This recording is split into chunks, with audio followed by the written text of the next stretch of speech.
Digital camera dia pelan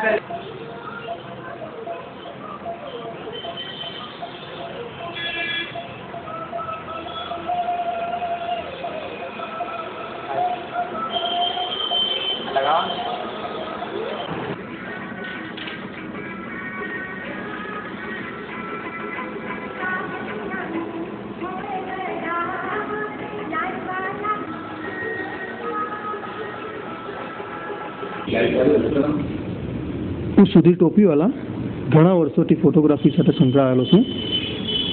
હું તમને આજે વર્લ્ડ ફોટોગ્રાફી 170 વર્ષ સંપૂર્ણ થયા તે વિશે થોડી વાતો કરીશ. 1827માં ફ્રાન્સના બિત્સેએ પ્રથમ ફોટોગ્રાફી શરૂ કરી હતી. ત્યારબાદ 19 ઓગસ્ટ 1839માં ફ્રેન્ચના ડેન્ગ્યુઅરે પ્રથમ ક્લિક કરી હતી. તેને આજે 170 વર્ષ સંપૂર્ણ થાય છે. હું તમને આજના યુગના અને જૂના યુગના કેમેરા બતાવીશ. મારી પાસે ઘણું બધું કલેક્શન છે.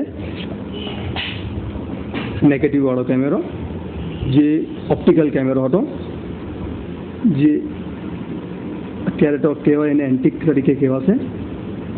અત્યારના ફોટોગ્રાફરોને કદાચ એનું ઘણું બધું નોલેજ ના હોય. FHR, ડાયાફ્રામ, એમાં બધું ડિટેલમાં આપેલું છે, તમે જોઈ શકો છો.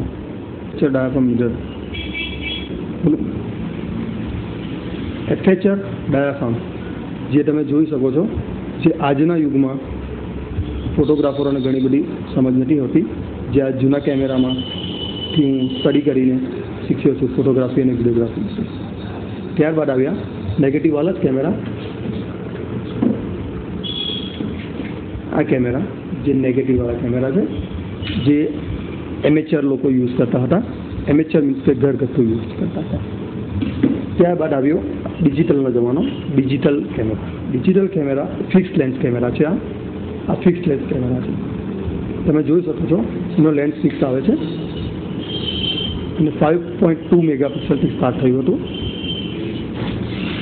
ત્યારબાદ આવ્યા digital camera.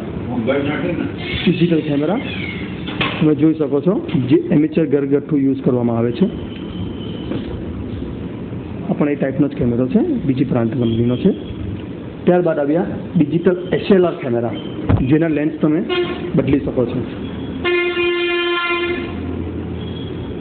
Digital SLR camera Nikon company બનાવી રહી છે. બીજા ઘણી બધી કંપનીઓ બનાવી રહી છે. આમાં તમે જોઈ શકો છો કે હું કેટલું ઝૂમ કરી શકું છું, કેટલું ટેલી કરી શકું છું, કેટલું વાઇડ કરી શકું છું.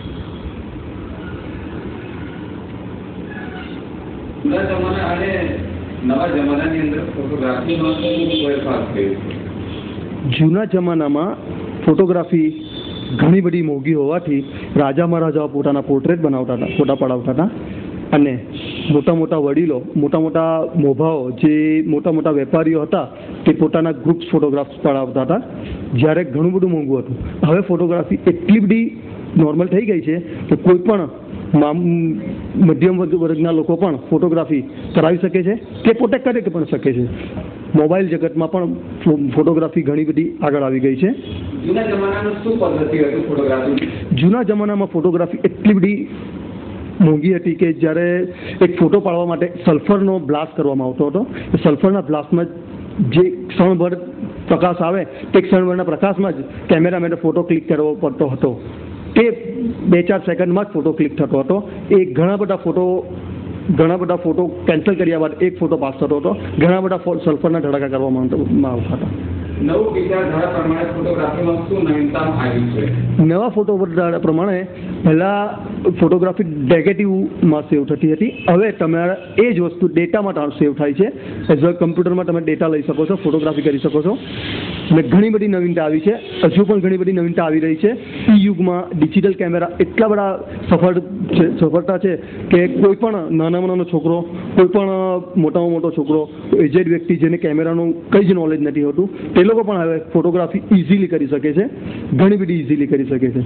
ફોટોગ્રાફીની અંદર ફોટોગ્રાફી કરવાવાળા લોકોની અંદર શું નવું પ્રવૃત્તિઓ આવી છે એમની વાત જણાવશો?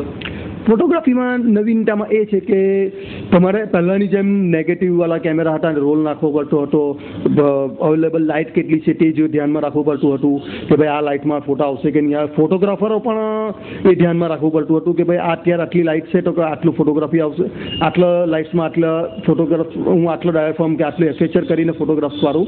અત્યારે ડિજિટલ કેમેરા પોતે જ સેન્સ કરી લે છે, સેન્સર આવે છે હવે તો એકદમ નવા ટેકનોલોજીમાં એટલા બધા સારા સેન્સર આવે છે કે સેન્સર જ સેન્સ કરી લે છે કે અત્યારે અહીંયા આટલા લાઇટ્સની જરૂર છે, આટલા એફએચઆરની જરૂર છે, આટલા ડાયાફ્રેમની જરૂર છે.